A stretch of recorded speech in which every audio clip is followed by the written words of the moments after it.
Hello and welcome back to First Principles. This is the 47th episode since we started, or the 5th episode of Season 3. My guest today is someone who, when I first invited him, said he wasn't sure he was qualified to be on a podcast about entrepreneurship. That's because he's a lawyer. But Rahul Matthan is not just any lawyer. He's one of the 6 co-founders of Trilegal, a firm they started 25 years ago that has since grown to become one of India's largest and most respected full-service law firms. Lawyers are notorious for being cagey about on-the-record conversations, especially with journalists. But Rahul and I turned out to have a wonderful, no questions are off-limits conversation, through which I uncovered hidden lessons of entrepreneurship from a profession we don't usually associate with building ventures. Rahul spoke with clarity, conviction, candidness, and vulnerability on the unique complexities of creating and managing a purely professional services business, an organization where your people are your product. We get into the nitty-gritty of scaling such a firm, managing the classic rainmaker risk, and the counterintuitive incentive structures they built, like their radical all-equity partnership model where every partner is an owner. What makes Trilegal story so compelling is the power of compounding principles. From the foundational decision not to name the firm after its founders to instilling a powerful firm before self culture, Rahul and his co-founders made unconventional choices driven by strong long-term beliefs. These choices, made decades ago, have been instrumental in their journey from just 6 partners to over 1,000 professionals today. So, how do you build a lasting institution in a business traditionally built on individual superstars? And what can founders of all kinds learn from a lawyer's unique approach to entrepreneurship? Let's find out. I'm Rohin Dharmakumar, your host, and this is First Principles.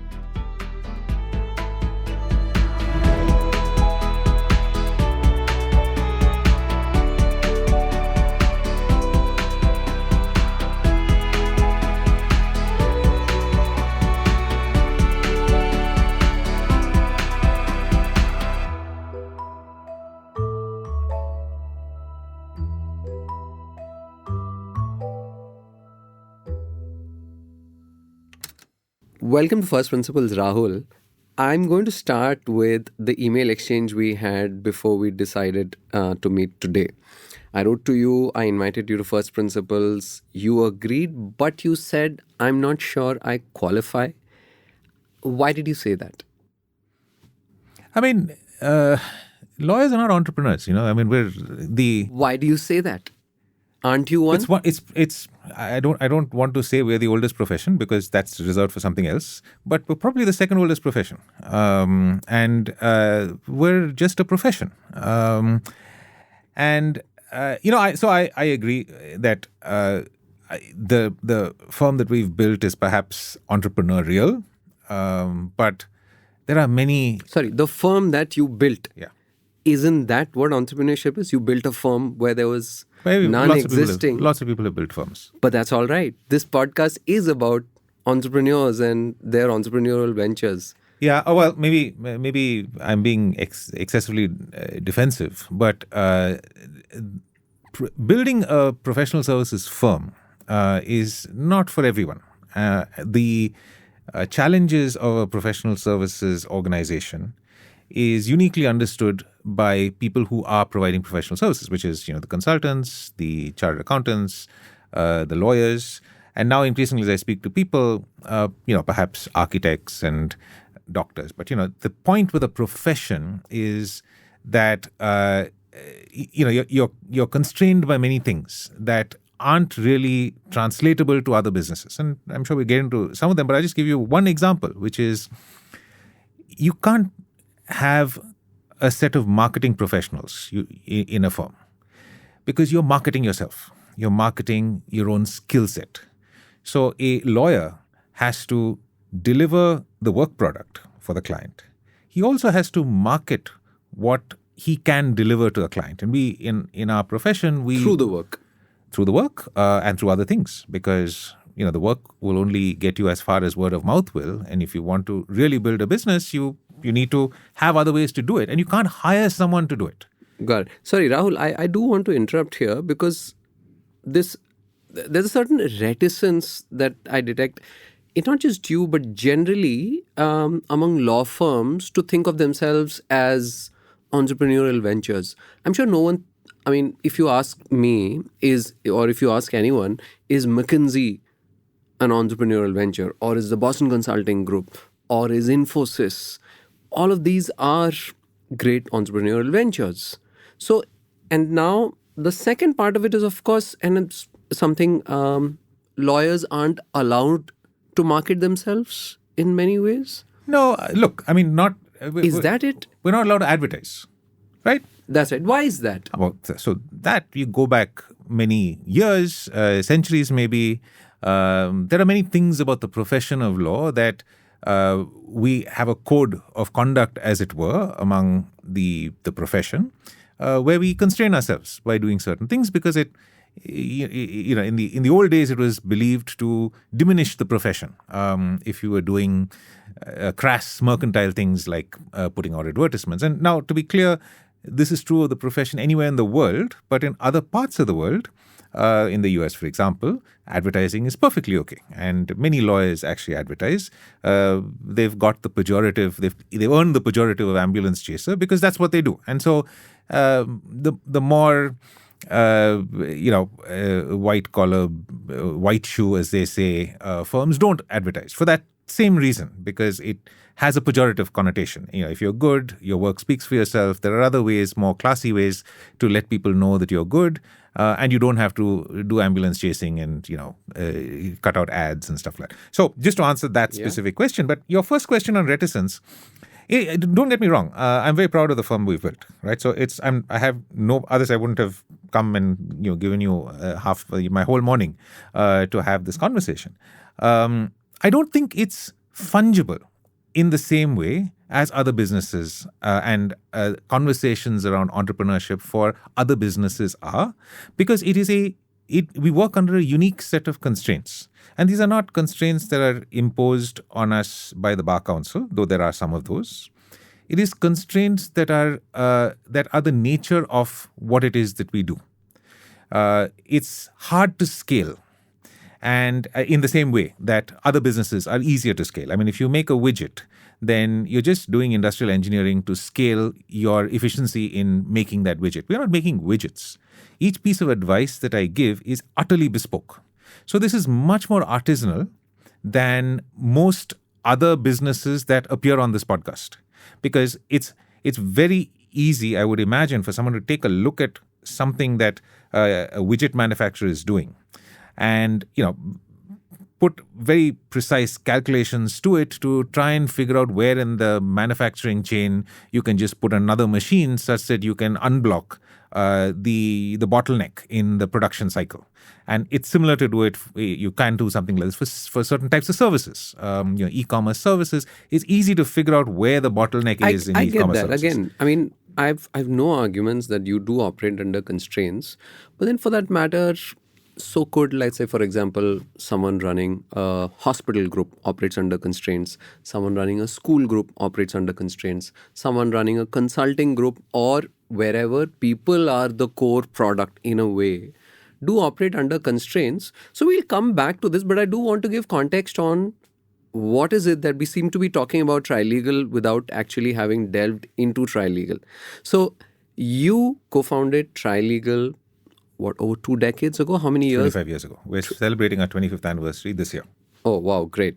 2025. And so you started in 2000 with 5 other co-founders. Yeah. Right? And today you're 1,100? Roughly around that. My research seems to point out, but of course my research might be wrong. We're over 1,000 lawyers, right? And we're about 140 plus partners. 140 plus partners. You're either, again, the largest or the second largest law firm in India. Would that be broadly accurate? We're one of the largest law firms in India. There's no doubt about that. I'm only saying because I know what my numbers are. Right. We don't have we're not publicly listed, and so it's hard to figure out who And I don't want to got that. misstate about my competition. So, yeah, we're a large firm. I got that. So, and of course, then this fact that of the top 5 law firms in India, which is Trilegal, Cyril Amarchand Mangaldas, Shardul Amarchand Mangaldas, Khaitan and Co., and AZB, you're the only one which doesn't have a person's name as the law firm. And it is not, in some senses, owe its existence to a person or a family, etc. Which again is very interesting. And it goes back to 25 years ago. 6 of you decided to start a law firm. Why? What made you decide that you wanted to start a law firm of your own? And why was it not called any of your names? I know 6 people may be too much to have those all 6 people in a name, but still, why was it called Trilegal, and why did you folks decide to start a law firm? Yeah. So look, I think the thing is that at that point in time, there were probably no law firms that did not have at least the name of the founder in the name of the firm. That was just the way you named firms. And you look to the US, you look to the UK, which has a much older tradition. Even today, almost all the firms are named something and something. Now, we took a conscious decision to try and make a firm that was neutral to names. I think one of the reasons was there were 6 of us, and it would have been a very long name, and we would have put it alphabetically, and very selfishly, Matthan would have been maybe the 4th or the 5th, and everything gets truncated to a 2-word name, and then my legacy would have gone. But very selfishly, that may be one of the reasons that I pushed for that. But I think honestly, all of us just decided that we were going to make this not about individuals and try and build an institution. And one of the first steps to doing that was to come up with a name that... In 2000, where were all of you? You'd practiced, you were working at what? Dua and Associates? I was working at Dua Associates. How many years out of college were you? I mean, how many years had you been a professional? So when I graduated from college, it was 1994. So I was a class of 94 from the National Law School, the second batch of National Law School. And I left Dua Associates in 1998. So I was 4 years qualified out of law school. And I left not really planning to set up Trilegal. I left because I felt that it would be better for me to set up my own practice than to work for Ranji Dua in Dua Associates. And some of the reasons for that probably will answer all the other questions that you've asked, because all 5 of us, the rest of us, all 6 of us, the other 5, had similar motivations in that they were working in different places, working for traditional Indian law firm operations. And they felt, and we all felt, that there was a need for something different. Were you all classmates? How did you know each other? Professionally, as friends? So 4 of us, including me, were from National Law School. 2 were 1 year junior to me, but we knew each other in that sense. And then so that was me and Prem, who were in Bangalore, Sridhar and Karan, who were my co-founders in Bombay, were all in National Law School. And so we knew each other over law school. And Anand and Akshay, who were our co-founders in Delhi, Anand worked in Dua Associates while I was there, so I got to know him over the Dua Associates period. And Akshay was working in a UK law firm called Ashurst, and we had close relations with Ashurst, and I'd done many deals with him, and he also was seconded for a year to Dua Associates. So really, it's that sort of an association. We knew each other through college and through work. We were all working in the traditional Indian, at that time, law firm setup, and we all rebelled against the way in which that those operations were set up. What was that? Well, largely... What were you rebelling against? So I don't think we were consciously setting up to build Trilegal at that point in time. But what we were clear about was that we wanted to perform the law firm function in a different context from the way in which it was being performed in the firms that we were. we all had exposure to the way international firms operated, and international firms were much more professional, we felt, in the way in which they were providing their services.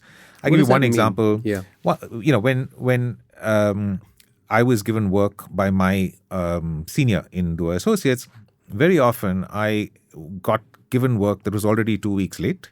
And I was told to turn it around. And of course, I turned it around within 24 hours. But I was like, look, if you'd given it to me 2 weeks ago at least, I could have done a much better job of it would have got them on time, right? I mean, even if it was a day late, it's better than getting to them a day late than getting to them 2 weeks late.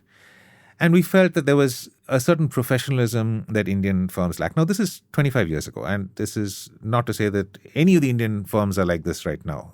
But in those days, there was a lack of professionalism that we knew clients expected, but for some reason, we were not, Indian firms were not providing. I think the second thing was that we all struggled with the lack of clarity in terms of what our career progression was. Now, if you're 2 or 3 years qualified, it doesn't matter that much. I would argue that if you're 4 years qualified, it shouldn't have mattered, but it was irking me that there was no clear path to becoming a partner in this firm. It was 4 or 5 or even 6 years away at that point in time, but I had no clarity as to what it was that I had to do to qualify.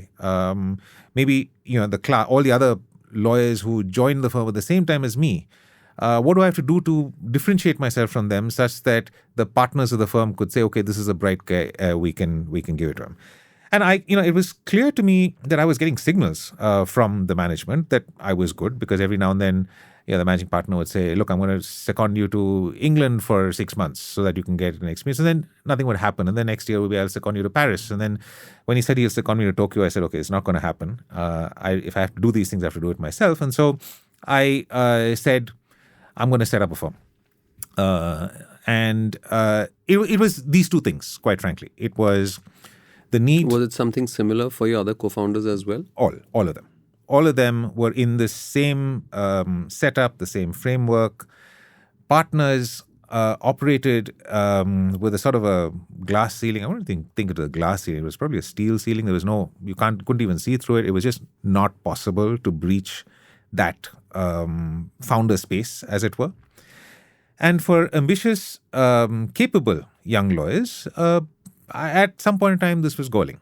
So the only path was really to wait a really long time to become a partner in one of these firms, or to take courage into your own hands and try and do it yourself. But in doing that, I think we were very clear that we didn't want to create something that was a copy of what all of these other things were. And the first step to doing that was taking our name out of it.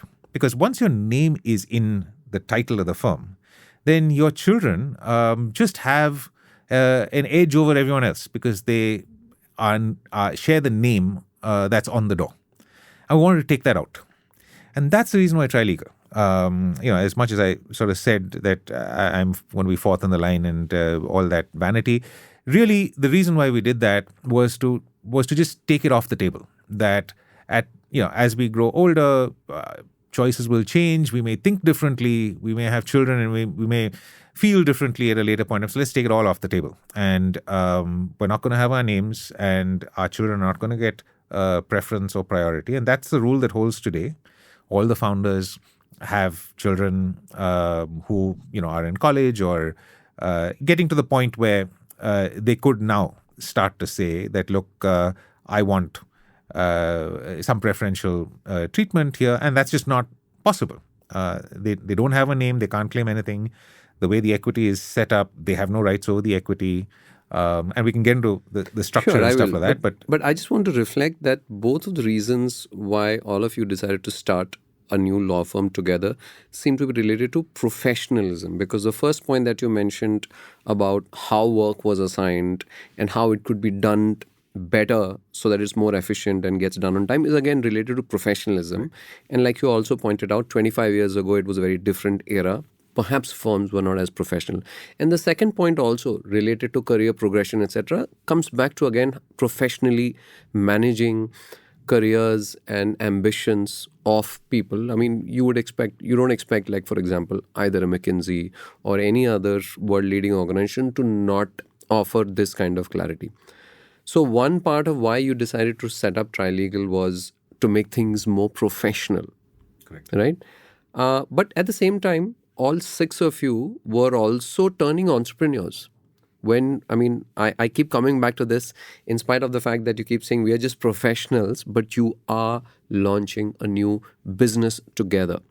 What was that like? Because when you're part of a law firm, you're getting a salary, you're getting work assigned. Now suddenly all of you are on your own. You're Trilegal. No one's heard of Trilegal. What does the business or the entrepreneurial side of starting a law firm look like in the first year or two? Yeah, look, once again, I'm going to push back on entrepreneurialism again, because it was not that. I mean, it evolves into that because to me, at this stage, when there's the six of us, what are we thinking about? We're thinking about getting new clients, right? Because we've got to get revenue, which is entrepreneurship, but it's also what any lawyer does, right? So anyone who hangs out his shingle wants to say, look, I'll whatever, do your case for you, or I'll advise you on something, and it's as simple as that. We wouldn't have this discussion if we were talking about, let's say, a bunch of software founders came along and decided to offer IT services. They do virtually the same thing. Yeah. They go and say, we'll code for you, we'll charge you this by the hour. Heck, most of the origin stories of Indian IT services firm would go back to that as well. So it's no different what you're doing. No, look, once again, I'll make the point. I think for me, the work that we did in the early years, of course, it's entrepreneurial. It's like, you can call it entrepreneurship. Any business is entrepreneurship if you think about that. For me, the real entrepreneurial leap that we did, and I'm not shying away from the fact that we did it, was scaling this business, right? Scaling a professional services firm is non-trivial. And that's what I think perhaps we should spend more time on. But the early days, what we did. The first couple of years. So you're saying, was it easy? It was not easy at all. It was extraordinarily difficult. Because as I said, when I set up on my own, I was 4 years qualified. It's daft to think that in a profession, I'm going back to profession, because this is really what we're selling. We're selling the fact that we are legal professionals. This is a profession defined by experience. You go to people who can explain to you that they have a career as long as your arm doing this thing, 100, 200, 1,000 times. And that's the reason why you go to them, because if you've done this particular piece of advice 1,000 times, chances are you've gone through all variations, combinations. You're not learning on the job with a particular client. Right. Yeah. And you've experienced what it takes. And that's why they're coming to you. And here's this little kid, 4 years out of law school. How was it? 4 years? Because you spent roughly 2 years on your own before you started Trilegal? 2 years on my own. But really, those 2 years was the time that the rest of us spent trying to put this together. I mean, we signed the partnership deed in the year 2000, but we spent the 2 years, one, setting up the operation. So we set up 3 separate law firms.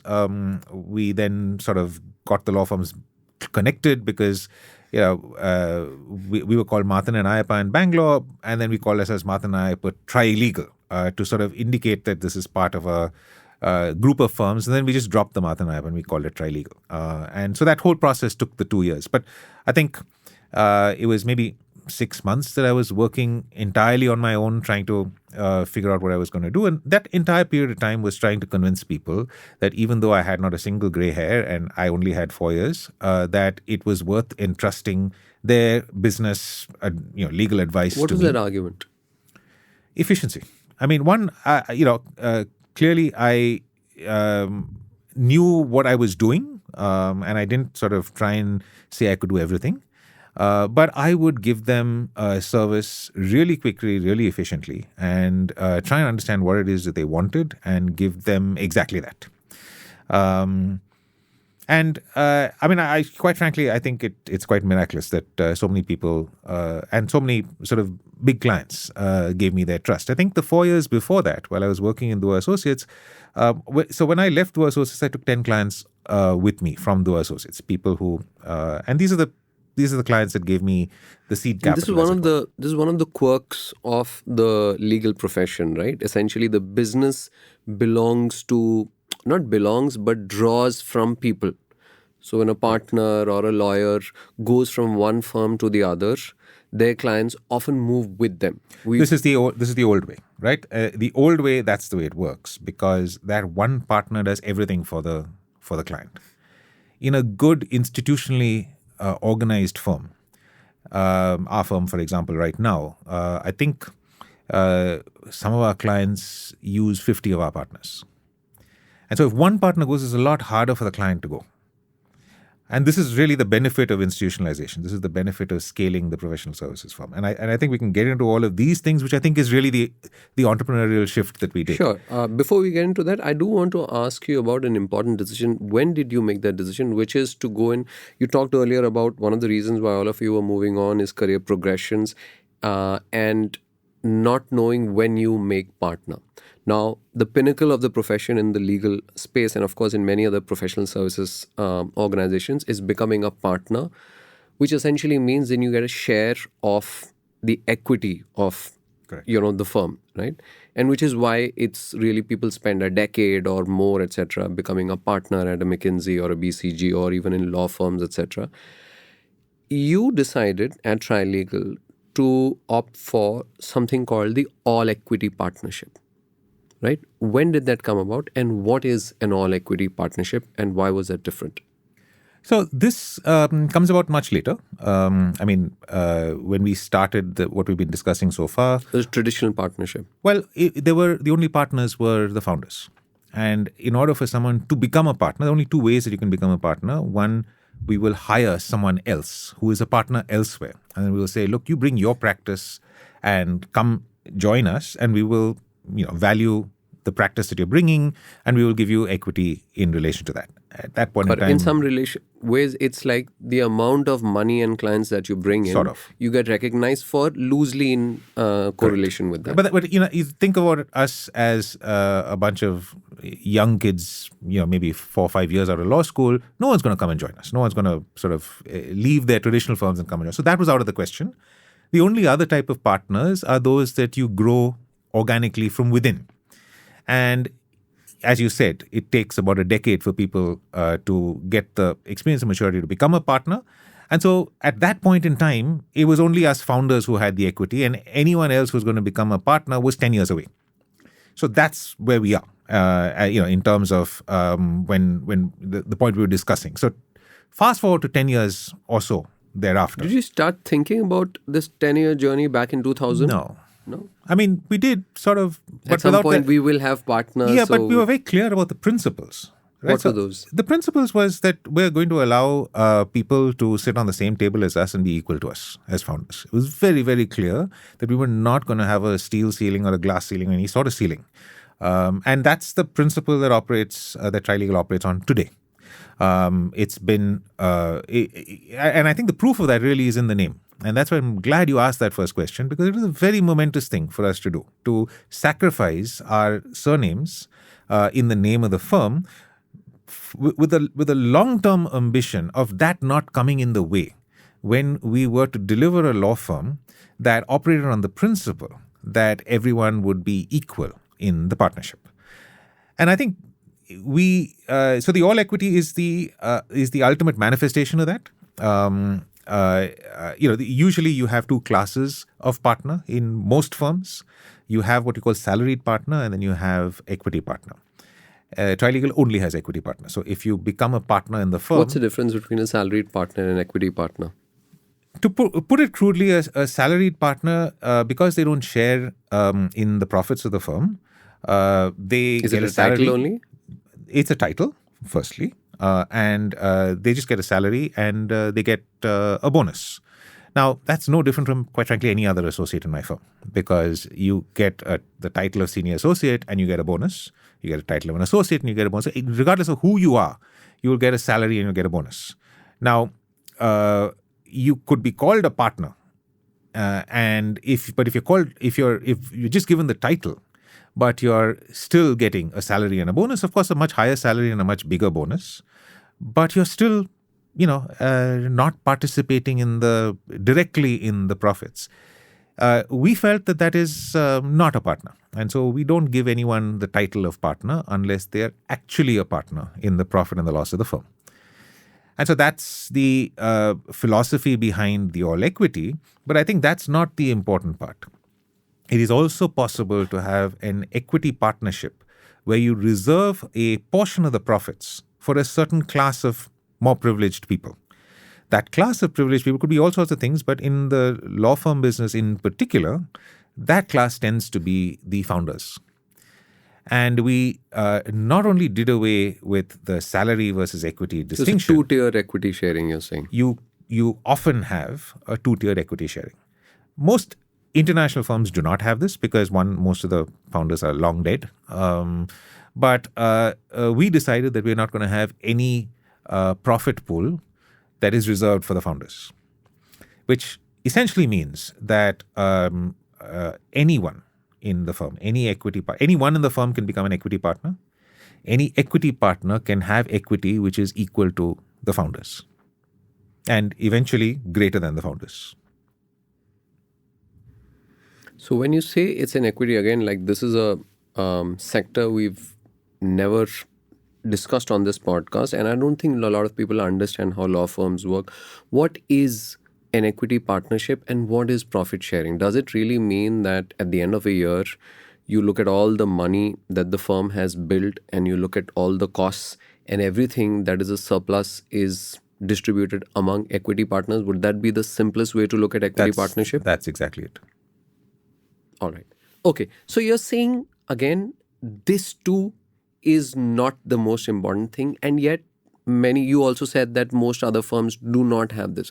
Again, why do you say that? Because if the objective was to professionalize and do away with names and titles and do away with multi-tier structures, and there's been enough coverage of many professional services organizations where one of the constant, I think, gripes of people is that there is opacity around what percentage of the profit is distributed among certain class of people versus another class. So I do think this was for you, all of you to have said that, look, we will not have these multiple classes and it will just be one class, and we will not do title inflation and just give someone the title of partner if they're truly not an equity partner. It does look like something that you did, which you didn't need to, but again, it's significant, right? Without a doubt. I'm not reticent about any of this. Got it. Once again, all of this stuff, the proof of the pudding, we may have had these ideas when we set up the firm, but the proof of the pudding is 10 years later when we actually do make a partner. What happened 10 years later? 10 years later, we made partners. We made equity partners. Today, the only class of partnership in Trilegal is equity partnership. If you're a lateral that comes in, you'll get you'll get a share of the equity. If you are growing from within, once the classes are, you start as an associate, you become a senior associate, and then if we think that you are good enough to become partner, we'll put you on, we call you counsel, which your title become counsel, which is essentially in 2 or 3 years, or this person will have an opportunity to apply for partnership. And then you just get, if you go through the partner selection process, you will then get equity in the firm. Now, all the proof of this pudding is, as much as we have the theory of doing all of this, no one believes this until you actually do it.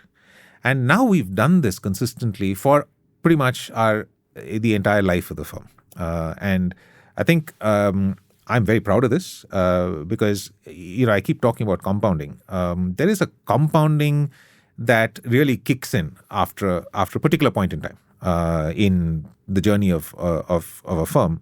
But it doesn't kick in if you don't do that one thing consistently. It's hard to imagine the 25 years from when you first thought about it that it'll have value. But 25 years later, you realize that, look, you did this consistently, and so this is what. And because you stuck to it. Stuck to that simple principle. Despite the fact that many people will say you're daft. I mean, we know all of our competitors in the firm. We've met all the managing partners. Many of them along the way, very kindly advised to people who are also building practices, said, you guys are daft. You can't be just throwing your equity away in this manner. And what does that mean? Sorry, when you say throwing your equity away, I want to again, try and clarify my own understanding. Let's say when you folks started, let's say the size of the profit pool was 100 and you were dividing it between the 6 of you. As you add more partners, obviously your relative percentage is coming down, but the size of the pie is growing. Correct. So everyone hopefully makes more as long as the pie keeps growing. Is that loosely how the equity model That works? is how it works. But you can start to now shave things slightly differently. The pie can grow, but you can give less and less away. And so you reserve a pool of profit for the people who took all the early risk, which quite frankly we did. Right. Right. Oh, this is the tier 2-class set of... Two-tiered equity Got it. structure is the way most firms operate in India.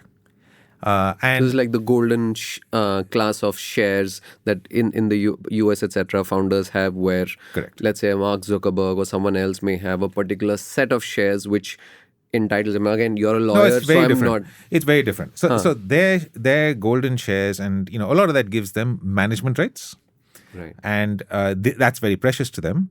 But the amount of shares that they have doesn't change, and so they will keep diluting such that each new shareholder that comes in at a much higher valuation, and so the amount of dilution of their founder shares is much less. And that's not the way law firms work, because as you described earlier, all the profits that you make in the year is then split among everyone else. And So it's fairly simple from a cap table point of view. it's very simple from a cap table point of view, right? And we have a lockstep structure, which we can explain in some detail. It's very different from the way in which other shareholding typically works. And that lockstep structure is also, I think, it's once been invented. This is the way many international firms operate. A lot of European firms, a lot of the What UK is it, firms. if I may ask? So the lockstep is essentially a way in which the shares and the profits are distributed.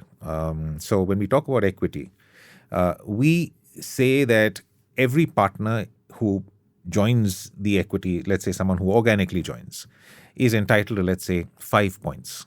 And they can get more and more points every year until they hit a maximum of 40 points. And then you cap out at 40 points. So the highest level of equity in the firm is 40 points. But now just think that we've got 140 partners. Out of them, maybe 10% are capped out at 40. Everyone else, every year, is getting slightly more, a slightly higher number of points. The total denominator, of course, is increasing by the number of points that the entire partnership is making, but it's capped by the fact that after a level, you don't get more points. And each person individually is getting a larger share of the profits every year. I got it. The pie is growing, but not everybody is growing in the same relation. Some people get tapped out. So therefore, it's leading to a slightly more equitable distribution within the pie. Correct. And this is also a big signal because the founders are capped out at 40. They're at the top of the lockstep. So 40 is a nice place to be. Let's be completely clear. It's as far as actual cash that you take out, is a nice place to be. Not everyone gets to 40, right? So you progress on the lockstep depending on how you're performing. You have certain targets. You have to be good with the business of the firm. So all these things we evolved, and we can talk about various aspects of remuneration, incentivization, particularly in a partnership structure, and how we did it using the lockstep. But the most important thing about the lockstep is that it makes sure the alternative model to the lockstep, maybe that's a good way to compare, is what we call the eat what you kill model. That is, you, partner A, you have brought in 25 crores worth of revenue this year. So you will get compensated as a proportion. What that 25 crores is a proportion of in relation to the whole income of the firm. I got that. Right? So the larger your revenue contribution within the pie, the larger your equity share within that pie. Now, that's a perfectly reasonable way to compensate people, except that what that does is it incentivizes people to do more work or to aggregate more of the revenue to themselves, sometimes in a way that gets them to do things that they're not technically the best person at the job. And what the lockstep model does is, I'm not going to get any more money if I do more of that work. But the client is going to be much happier that I actually pointed him in the direction of a true expert at that area. And so I remember I said earlier that there are some clients that do that 50 partners of the firm service. Now, this is only possible in this kind of a model, because if that client is giving us so much work that 50 partners are getting revenue out of it, one partner who has that entire relationship would be doing pretty good in an eat what you kill model. And that would be the incentive in an eat what you kill model, to keep 50 partners worth of work to yourself. Now, no single partner can do 50 partners worth of work. And so if you set up your incentive system such that you are incentivizing people to keep the work to themselves, you're reducing the revenue for the firm. How do you set up an incentive structure that allows that one partner who has this relationship with the client to actually freely and, in a sense, prefer, it's a preference to actually share it with 49 other people? That's what this lockstep model does. It says that, look, no matter how much how good your relationship is with this person, your relationship can only get better if you share it with other people. And in that way, the entire revenue that the firm earns is going to be greater. And therefore, the revenue that you earn, because now your point is more valuable, is going to be greater. And that is the essence of this lockstep structure. I got that. From an organization design point of view, what you're trying to do simultaneously is dissuade people from cornering more of the revenue under their own name, and at the same time incentivize it to others within the firm, which is rare, because usually if you dissuade people, I mean, the logical this thing would be, all right, why should I do it? What's in it for me? But simultaneously, you're also trying to incentivize them to share it with the firm, because then the size of the pie goes up and your share within that pie goes up. I get that. This is, of course, it's a great way to think about it from a firm's point of view, because you're also de-risking it against becoming too dependent on people who become larger than the firms. Right? Absolutely. Therefore, so you have a rainmaker risk if you are not thinking about it. So the eat what you kill model has a huge rainmaker risk. Which is a constant thing with Indian law firms, because we keep hearing, by the way, I mean, I'm not going to take names, but it's also happened with you, where a really experienced partner, for instance, has left. And this constantly happens between firms. When they leave, they take their team with them, they take their clients with them, etc. and all that. So I suppose that risk exists in all firms, but I'm assuming in Trilegal you've reduced it to some extent. Yeah, I mean, look, there are always people who will leave. Of the firms in India, we have lost a very, very small percentage of people who've left. And very often, the people who've left, there's one partner who's fairly senior left to go to London, because he wanted to operate in an international law firm environment. We were very clear we're not going to do an international law firm environment. But in general, the people who leave are people who, the real reason why they left is perhaps deeper than what plays out in the press. And very often that departure doesn't affect us, because it opens the way for 2 or 3 others to come in. I think in the law firm moves, which have been happening for maybe a decade or so now, without a doubt, we're net positive. The amount of people who have come, and this is largely to do with this model. Once again, I'm not talking about individuals, but in terms of the model, this model where you're not incentivizing an individual to be larger than everyone else, is actually remarkably freeing. To people who are constantly under that pressure to stay at that top rainmaker level, it's remarkably freeing to actually now have the ability to retain the status of being a rainmaker, but getting the internal credibility of actually supporting 20, 30, 40, 50 partners and helping them grow their business. And, a lot of these are very niche practices that one partner could not. We've got a partner who specializes in airport disputes. So the airport operator has a dispute with the airport authority. He does all those disputes around the country. Now, we've got so many private airports that it is a big enough practice for a partner to actually run. I'd never do something like that. That's highly specialized. But now, if someone says, I have there's a new airport coming and I have a dispute on some aerobridge tariff. Do you have someone to? I said, yeah, I absolutely have someone who does. I have someone who's a specialist at doing this, and he's done this for the last 8 years. This really helps putting together a credential statement for just about anyone who wants to do any sort of commercial work in the country. All right. I think the thread is, of course, playing out again and again through our conversation is professionalism. And I'd like to go back to this thing where Trilegal's culture is something that you talked about in earlier times when we've talked about. You've always hinted at it has to be professional, knowledge has to be important, systems have to be important, career progressions have to be important, etc. And you also have this thing of no superstar culture, which I suppose relates to this entire thing of no rainmakers, no person is bigger than the law firm, etc., which seems to kind of tie back with everything that you've said, right? One of our values is the hardest value to explain is we call it firm before self. I mean, all the other values are one name things like, professionalism and integrity. But this is firm before self. And that sort of embodies this, that you, in all the things that you do, you have to think about what is in the interest of the firm before what is in the interest of yourself, which is a really counterintuitive thing for a professional, because a professional is all about self.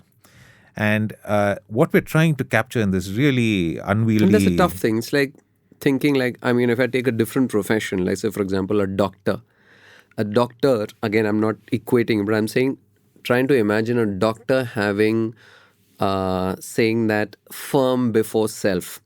It's hard for many of us to imagine because the profession of doctor is so individualistic. And in some senses, what you're also saying, law is very similar because you have relationships. So therefore, the lawyer and their self comes first. And you're essentially saying, no, it's firm before self. So to be clear, it's not like we don't want the individual lawyer to shine as a professional. Like, I mean, I would really, and I'm pointing to various partners in the firm who are shining as professionals in their niche area. But you always do it in the context of the firm. Now, what does a firm provide? Let's say, same situation, there's this person who's, let's say, a specialist in private airport dispute resolution, etc. Them operating by themselves as a rainmaker within their own firm or another firm versus working in a more professionalized organization like Trilegal. What's the difference? Why should any lawyer put firm before self in a Trilegal? Because most businesses that seek legal advice, most people like to go and get all sorts of legal advice from the one firm that they engage and trust. Most people can't because there are some niche areas that they have to go elsewhere to get. But if we can, in one under one roof, provide you with pretty much anything. And once again, going back to that one client that uses 50 of our partners, that client essentially could go to 50 other firms or could go to this one firm and get advice from this one firm on 50 different aspects of what they want to do. Clients generally prefer that.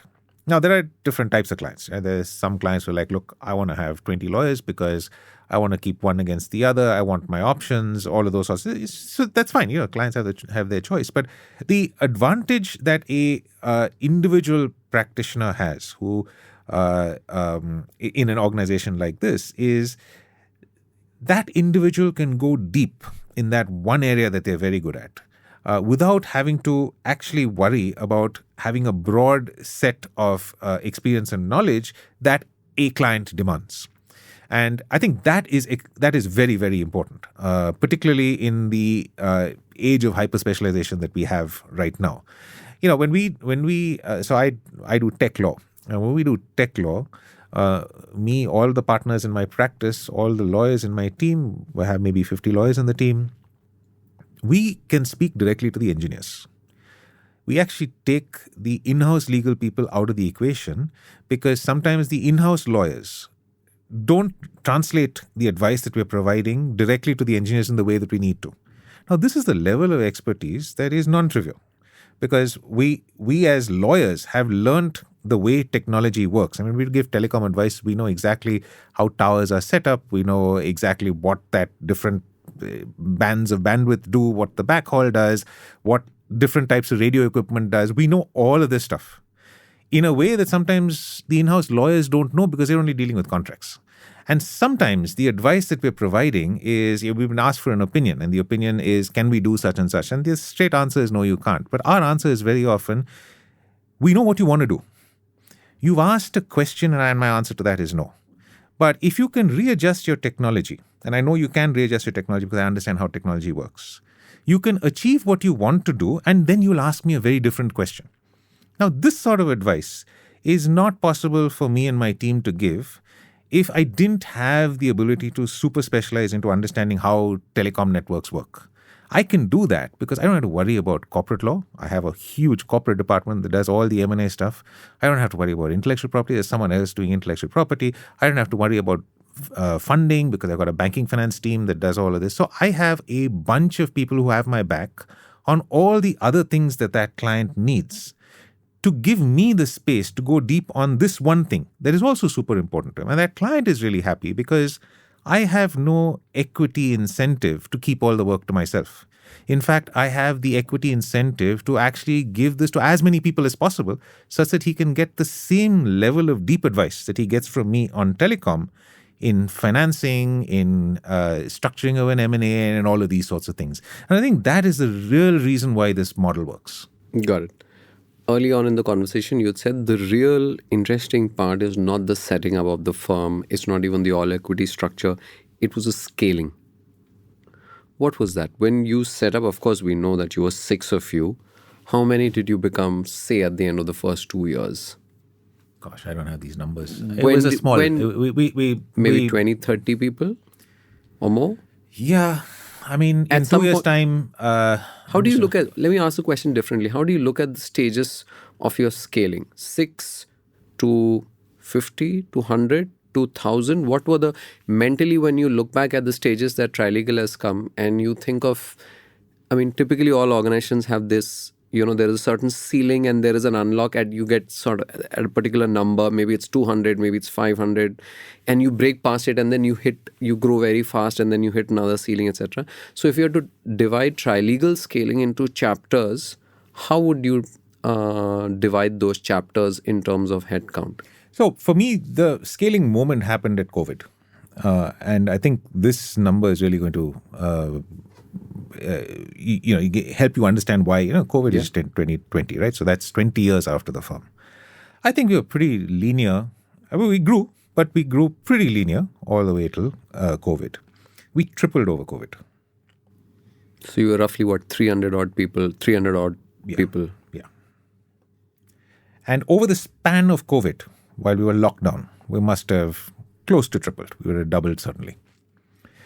Not just in lawyer headcount. Correlation is not causation. I'm assuming it's not that people didn't have to work out of office. No, so that allowed you to look. So I mean, there's certainly some impact because you ask law firms anywhere in the world, they were at their busiest during lockdown.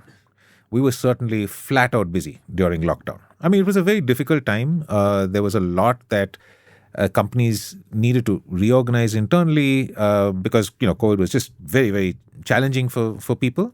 And so lawyers really had to work out of their skin to solve many, many complex problems. So help me understand this because this is new. Like within COVID, if you triple, like you said, for 20 years, you grew linearly, and then within 2 years or 3 years, you tripled. Look, it's, right? once you go to the second half of the chessboard, you are really doing very, very exponential growth. No, I get that. I want to understand that from 2 points of view. Firstly, what changed so dramatically from a demand point of view for companies? And second, how did you essentially scale up 3x from a supply point of view? Because it's not that there is an infinite talent of lawyers coming up, right? So you're, I'm assuming, hiring from other firms, experienced people, etc. So both of them, the demand part of it and the supply part of it. What happened? So let me do the other correlation and causation, which I think is more closely aligned. In 2020, so up until 2019, I was on the management of the firm. As in, I was on the management committee of the firm. And so, me and a founder, Karan, and then before that, Karan and Anand. And so it was very much founder-driven up until 2018, 2019. And then we've always believed, as part of the larger ethos of everything that we spoke about, professionalism and things like that, that we can't, we have to put our money where our mouth is. And if we want to truly be a professional firm, we've done all of these nice things and equity and stuff. But what does it matter if there's a founder running it, right? So it's not like we have any separate equity, but the founders are still calling the shots, and it's not ever going to be a professional firm unless we actually seed management, right? So this has got nothing to do with equity, nothing to do with this anything is else. more interesting because now the first thinking was you're starting in 2000 and you're thinking 10 years from now we'll have the first partners. Now you're essentially saying roughly 10 years from then, the first set of partners or maybe others are now breaking through the next thing into management. They're two different things. Yeah, look, I mean, right? it's not, it's life is never so No, cut and dry. It's very organic. messy. I'm just trying to So I don't know. I'm just objecting to the 10 years. It's not that simple. No. Right? I'm simplifying it because, like I said, in my mind, Well, you're right. as I This is the listen to next it- stage. Yeah. You need to sort out different things at different times. So when you start the firm, you need to clear the way for 10 years from now. One way to do that is basically take the names out. So you just got this thing called Trilegal. It doesn't mean Rahul. It doesn't mean... So you almost vanished the founders. Then you bring people into the equity. You build a big firm, which is now 300 lawyers. It's big. It has a fair number of practices, but nothing like the types of practices we have. But every other firm is looking at this and saying, okay, look, these guys are 300. Okay, they're not a small firm, so they've managed to survive for 20 years. But what is it that gets them to leave their existing firms and come and join us? Because you asked the question, how did there's a supply challenge. There's no supply challenge. We've got people in many, many other law firms. The only challenge is how do we create a greater attraction for those very capable lawyers to join us as opposed to the existing cohesion that they have with the setup that they're in. And I think at this point in time, that cohesion really broke. And then we attracted a lot of people from outside. Interesting, because COVID was in many ways, it broke that cohesion for lots of sectors because people were suddenly wondering, I'm not talking about law alone, but a lot of people were suddenly like, what's happening? Is this really what I want to do? What else should I be doing? Did that help you? I mean, was that tailwind? I don't know. I don't know the answer. See, it could be many things. It could be the fact that for 20 years they've been saying that they'd do something, and look, they've done it for 20 years. So we've got to perhaps believe them. For 15 years we didn't believe, but 20 years, if they can still do that and they can still demonstrate, we got. I get that lawyers are very hard slow. to skeptical Very and skeptical. hard to please bunch. Yeah. But 20 years gets you okay. So that may be one thing, but I mean the point I was coming to was I think the most important thing, and I'll explain that. For close to 20 years, I was actively part of the management of the firm, and as we started to say, the final barrier to complete professionalization is to remove this founder holdover management, which is just a default position. The rest of the firm trusts us because we set up the firm. We were good to them by actually creating this all equity structure. What is management? Because in a professional services So there's firm, a lot of management in doing this thing that I've just explained. Right? Organization building, because processes, systems. if you want this lockstep to work, it's very easy for someone to get onto the lockstep and then put their heels up and say, look, I'm on the lockstep. Every year I'm going to get a little more points and I don't really have to do much because there's that guy who is an overachiever and he's doing a lot. And my equity, the value of my point is going up. I can just cool my heels. Got it. So management has to now sit down and say, okay, look, no, you can't cool your heels. You've got to deliver.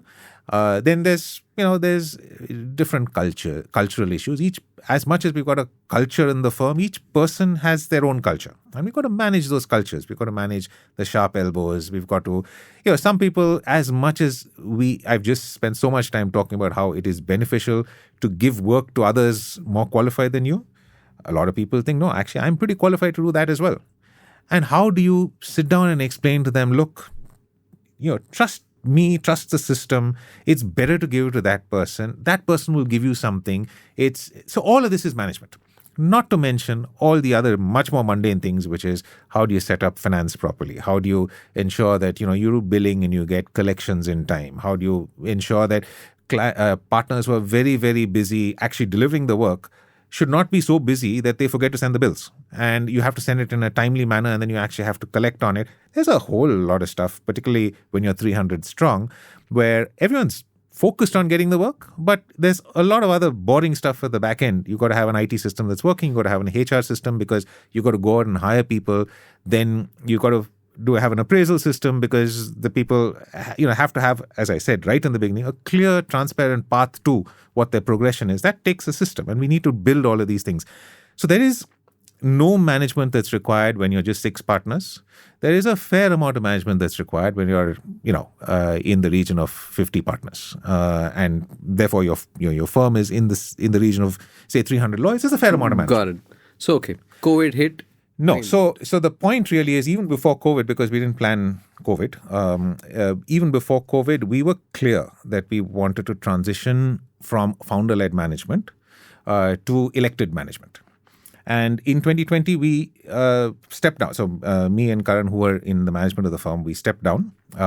We now serve on the board of the firm, but we are no longer in management.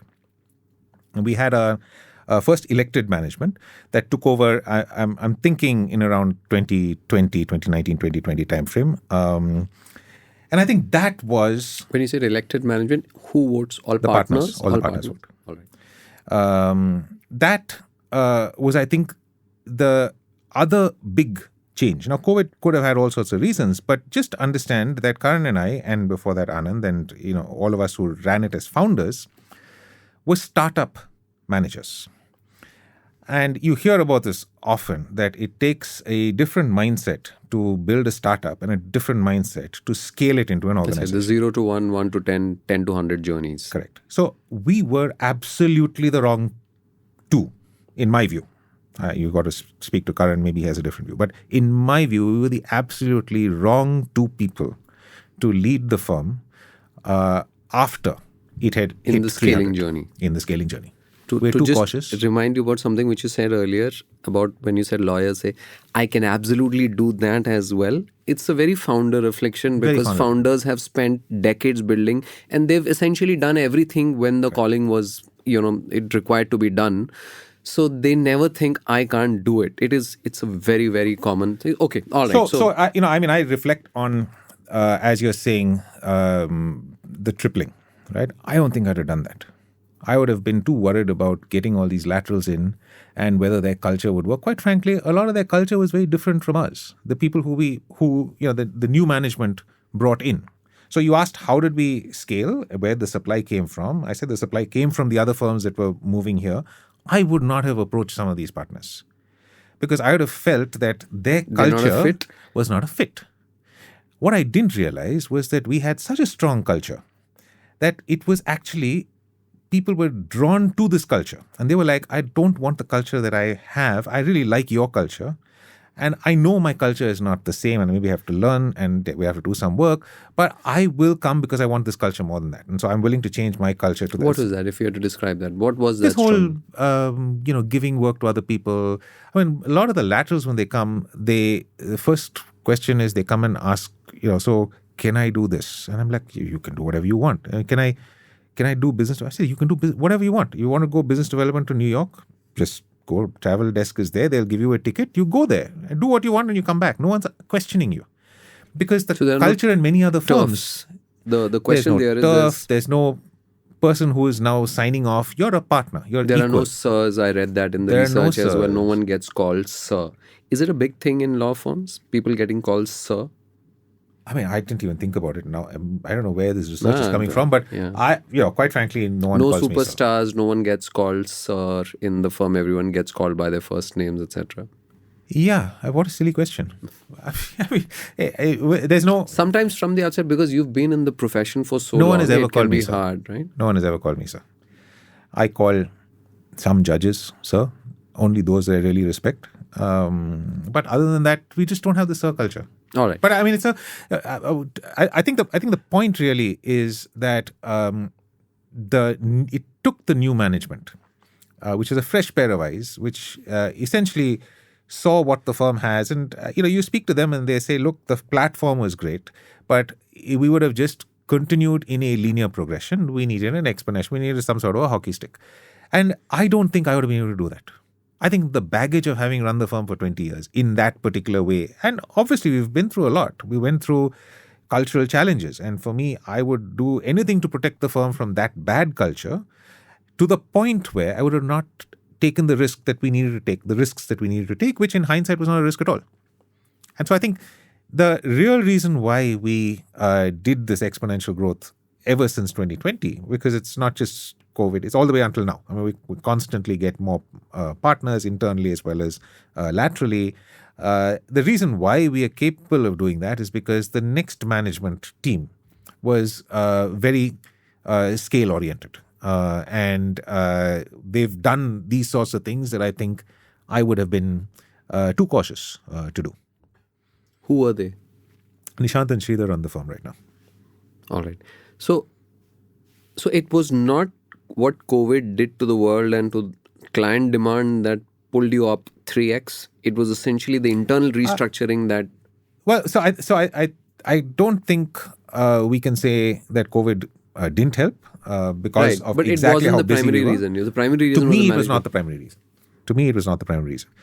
To me, we in 2020 we entered scale mode, and that sort of scale thinking really catapulted us to where we were. And what are the learnings from running a 1,000+ organization versus running a 300+ organization? No, I mean, how's your? You of course as a founder and entrepreneur, and you also as a practicing partner. What's the difference between the organization, the Trilegal of 300 people and the Trilegal of 1,000+ people? One is the super specialization that we have, right? The super specialization is just remarkably powerful as a value proposition to clients. There is not a question that I get asked by someone I know who I meet, just anywhere, that I can't point them to a particular partner who has deep expertise in answering that particular question. And that's very, very useful. And I have no partner has any hesitation in doing this, because it is one of those things that is part of the way we're built, the part of the way we're set up, and so it's easy to do. And when you're 300 lawyers and maybe 50 partners, you still have to think twice, because there will be one partner who does this particular thing among the 5 other things that they do. Now I have one partner who does that one thing, and that's the only one thing that they do. I have a partner who only does family trusts. So for high net worth individuals, if you want to set up a family trust to deal with your investments or stuff like that, there is one partner, that's all he does day in and day out. We have partners who set up funds for the VCs, etc. Not the investment of the VC, the setting up the fund of the VC. So we have these levels of specialization that we can point to, which is very, very empowering as we're going out to do business development, as we're going out to introduce clients to what we have to offer.